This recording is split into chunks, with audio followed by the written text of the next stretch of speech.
Buenas tardes, queridos televidentes. Le damos la bienvenida una vez más al magazine económico de la Corporación Universitaria Americana. El día de hoy traemos un tema muy interesante que es la crisis económica de los años 90 en Colombia. Hablaremos de cómo se originó, cómo los bancos afrontaron esta crisis, cómo los perjudicó y cuál fue su papel en esta recesión económica.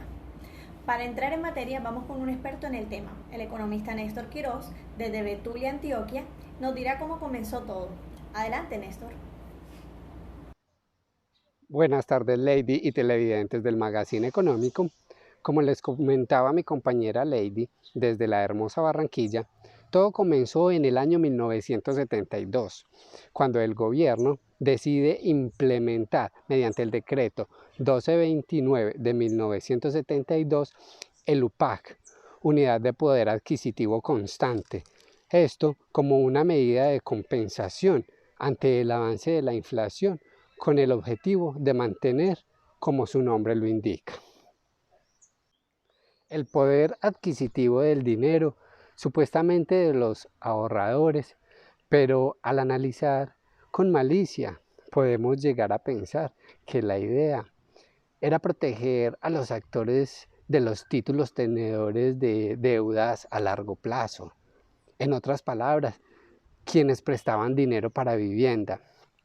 Es decir, entidades financieras que, para ser breves y no entrar más en detalles de regulación, en su momento se denominaron CAPS. Inicialmente, el UPAC estaba pensando para que la tasa de interés de dichos créditos hipotecarios variara de manera acorde a la variación de la inflación, la cual quedaba plasmada en el IPC que había implementado el DANE. Ahora contaremos con la intervención de la reconocida administradora de empresas, Lady Pizarro, desde Medellín. Complementando lo que decía Néstor, a lo largo de los 27 años de existencia del UPAC, este sufrió muchas variaciones, 25 según los registros del Banco de la República, acerca de cómo debía calcularse, que crecía hasta un 50% anual. La confianza estaba puesta en que la tasa de interés se mantendría dentro de los parámetros de la Unidad de Poder Adquisitivo Constante, UPA. Dicha variación de la tasa de interés, la deuda pública también se expandió fuertemente y los inversionistas empezaron a hacer operaciones de alto riesgo, gobernados por el aumento del precio de la vivienda, que era usada para calcular el costo de algunos de los créditos de vivienda y que crecía de acuerdo al índice de precios al consumidor IPC.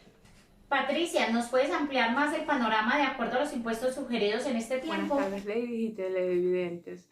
Hoy vamos a hablar de uno de los temas que aún sigue vigente en esta crisis financiera que arrasa la economía nacional. Por esta razón, el Estado sale al rescate con la nacionalización de dichas entidades, es decir, inyectando grandes cantidades de capital para rescatar estas entidades, pero en su momento el Estado tampoco poseía recursos para los rescates. Entonces el gobierno de Andrés Pastrana se establece con el ya omnipresente 2 por 1000, que sería desmontado una vez superada la crisis, pero que en realidad se convirtió en el 4 por 1000. Y es así como Colombia también adopta nuevas tecnologías del nuevo milenio, como el dinero plástico, la manifestación del Internet, en medio de una terrible crisis con todos los síntomas de una burbuja financiera causada por un gobierno desarticulado, lento y ciego, que al final decidió crear una salvación, el muy conocido VR, la unidad de valor real, que busca mantener el valor del dinero en el tiempo a pesar de la presión inflacionaria, ligando su valor al IPC. En las décadas de los 90 tomó fuerza entonces la idea de la globalización, la integración de las actividades económicas a través de las fronteras nacionales mediante la operación de libres mercados, libre movimiento de bienes, servicios, trabajadores y capital. Yo creo que Lady tiene algo más para complementarnos. Sí, Patricia, en base a lo que decías quería concluir con esto, que me parece muy importante. En agosto de 1990 se aprovechó el momento internacional y las condiciones políticas internas para poner rápidamente en marcha un programa de reformas. Se procedió a reducir las tarifas arancelarias, se eliminó el control de cambios, se liberaron los controles al ingreso de la inversión extranjera y se redujo sustancialmente la tramitología. Este programa se conoció como la apertura de la economía colombiana. Con la modificación de la Constitución Política de 1991, hubo un cambio en la estructura del Banco de la República, convirtiéndolo en una entidad autónoma e independiente del gobierno. Eso trajo la liberación financiera y las reformas trajeron consigo una entrada masiva de capitales del exterior. Primero hubo flujos de capital para financiar las privatizaciones, después crédito para las empresas privadas y por último inversiones de portafolio en valores públicos y privados. Buenas tardes, Daniela. Para concluir este tema tan interesante que hemos estado hablando el día de hoy, ¿nos puedes decir qué sucedió con los bancos? Buenas tardes, compañera y queridos televidentes. A continuación les presentaré información relevante sobre lo que pasó con los bancos en este tiempo. A consecuencia de la crisis, se intervinieron varios bancos y varias compañías de financiamiento comercial con el propósito de liquidarlos. Bueno, al finalizar la crisis de los años 80, mucha de la banca comercial estaba en manos del Estado. Esto se debía a la nacionalización de entidades como el Banco de Colombia, el Banco de los Trabajadores, el Banco del Estado y el Banco Tequendama.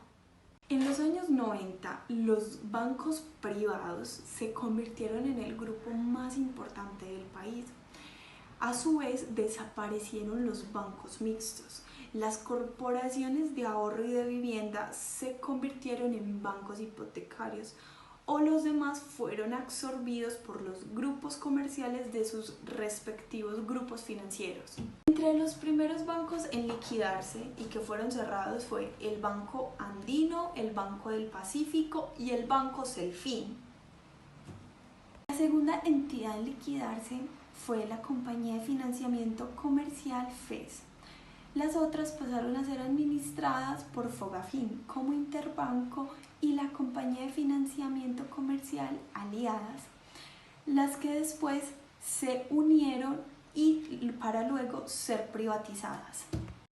En el caso de la banca cooperativa, estas fueron intervenidas y agrupadas en un nuevo banco llamado Megabanco, el cual fue vendido al Grupo Aval en el año 2006, lo cual permitió que la banca cooperativa pagara las deudas que tenía con sus acreedores. Por el día de hoy hemos concluido con nuestro magazine económico. Esperamos haya sido de su total agrado. Conéctense con nosotros para nuevas entregas.